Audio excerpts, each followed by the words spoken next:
Mama wakwaba wa frame adwa searching mesrel na wa subscribe to my channel. Me a notification bell no so for more news. NDC for someone no yedin.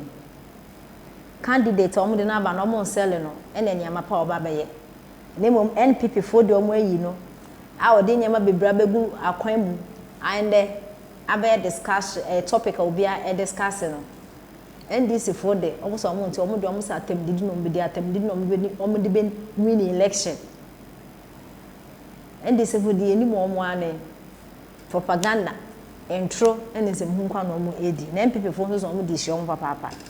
Now, NPP communicators even a case, a journalist, a Deru no case no chess, Vice President Dr. Bawumia, and Becca side. Importers, exporters, AGI.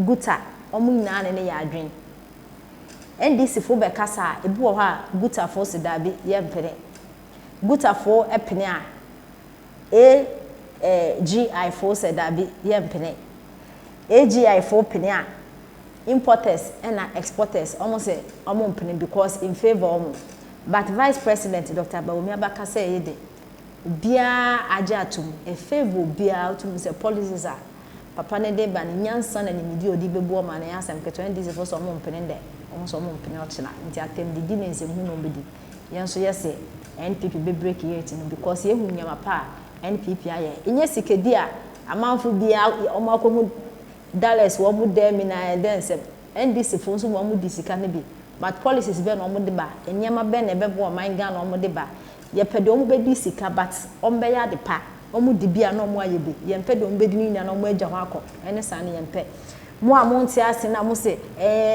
NPP diska na sectors e woga na ha education sector health sector akwan energy bibia utimu se nanado his excellency wa attach ho no ma enye wa ayebe factory we sibi akwan ya we free education or the aba railway oye ntizie na do dem pa na oye this is where this can be crowd why niama nti e person omo to azen e be aga na be ko nim na e de obaba so a obedi scan ba nothing ende yempe nti ene de room e de omo nsema to ye nti ese na nsem no esi ekoi ofi anto ata ne amuna ba mo ye wura me so nya ne ba bi ko wura dem fa ne currency yi no koda ne sabo nkom so paper no koye white paper committee ati ya mutu obe take over no me pa cho mpese me bisa question Musafa Gandhi won de wa born na ya be general secretary wada no talking cricket no onim de o ka no onko bi so falisofo so kwa chise kasa tenten fa so wo so a obeka kire no wabisa sa asam ne ho asam wabisa enhyehyɛ be na omo yeye obi a wo so pese obedi aban bi wakohye teacher fo mpanimfo eno de enje gabonu ode gabonu anaka bonu misini din no kura me hunu bodama me gabonu said me nimbo wo ye ayi friend say NDC national organizer adwuma no eno de on kan we omo hia papa no omo de omo hyehyɛ to nanim maami so odi hwe kura manyosem ne omo okay omo de omo mama konya me ba mehwe na de omo kan nyama tu ha no ye kan asemi de mintimi nyina ha na mahye mo bo mintimi nya ho hwe de omo kan nya de mintimi aye ho hwe na me mehye bo na mba ma bedan me ka nipa we be gina wanim so opese oba be di akonwa ne biema no ama na konya dewro so me di akonwa ne bi no ato nkrofo agum no omo di atro ye de omo se so market ye candidate amaye ye candidate no ni munyamfo sabe ni huni fi ye ka corruption ntimi fantake no omo se ma 135 and 170 questions ni bisa former vice president de ni ye kohwe bucket mu nso agum anim ha kora ne de ribbon abo ne ama ni scissors esi kokotwam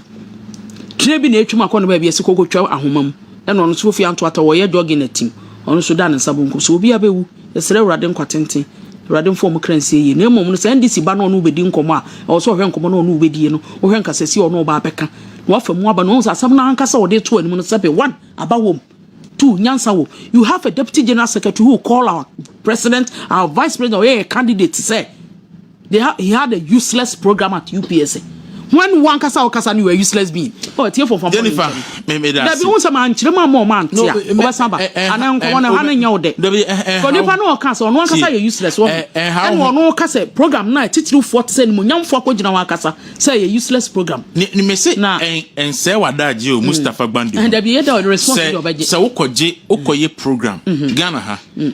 who favor good policy ni favor good afọ na AGI afọ sorry no correct if favor AGI afọ na good afọ sorry Sanity. Dr. Bawumia kasa wi good afọ say ajatum AGI afọ say ajatum important exporters say ajatum obia na fede obia so na Mustafa Gbando se hwan kankan bi no and the wood na chisa see why I love you we dey kwadi na chinemo no say na hwefo na o machitafo no ba me life abaya concert o say me describe nipa no say de wote on say nipa no say de wote no saa na ne su ne ban mate homemitia me mama me fa kutaka ba mesan aba hobium Jennifer Oforiwa Queen na Martin nka anopei me good morning. Good morning. Na bia bokode. Obuade na daro modi a cheyin. Nyanko. Da mabeti so. Momwa ya ni entimi mbreki 8 no. De bia meka. Ade na Buhari beye.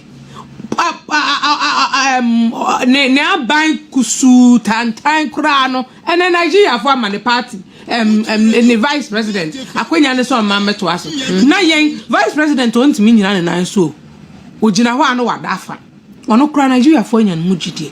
Nigeria so sene yen bam na yen ye wo ebika. Hwe mede bia me kasa NPP yen ya ye nyoma bebre anye Ghana for de. Ghana kom de yen nyina yesu yen sunu gujam enioma nko ye die but abba enti se sebe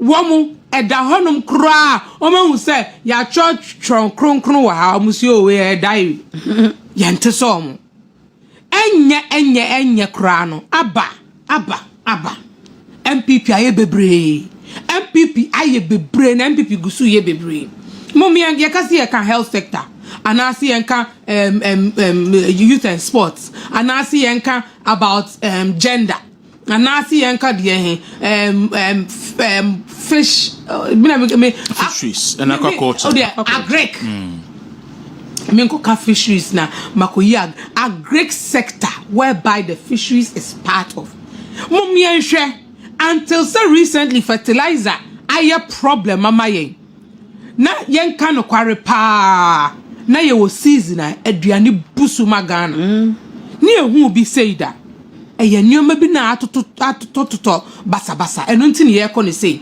ba ne nyina mu no momi yemfa ye ne nto eye na de bia ndisi for they thrive on the fact that Tom feels Ghana for yare refie si ye be ye mistake am ndisi for afele yare refie nti no mfa ye 6 mbeda na ye 9 dia nyi na yala na ye be din chirima na mokesia wo mfa they will even forgive us momi enhwe akwan dodo a yayi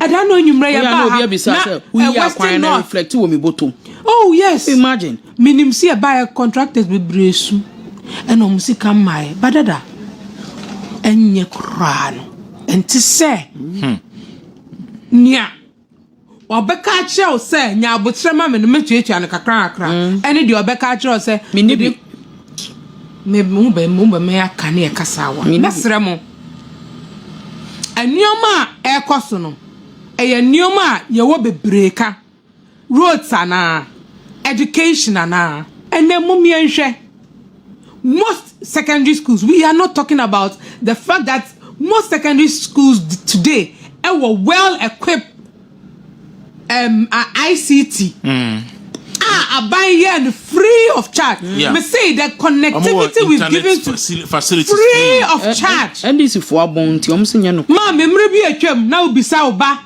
what is mouse obeka say ye kura and then in school wo bunguguru yoyo wonim some mouse ye wo mouse or ye kura and your mouse or can computer ade an ye hwehwe mamum ye ntu ne oma bingu ne enye ye ho te se dua broni ehye no mu pe a ene be kai emu ede no mum ye hunu se ye ne mu di ni ye emra na emu ye mre etie na emu ode a mamu na ne mo chinkyere mesremo anya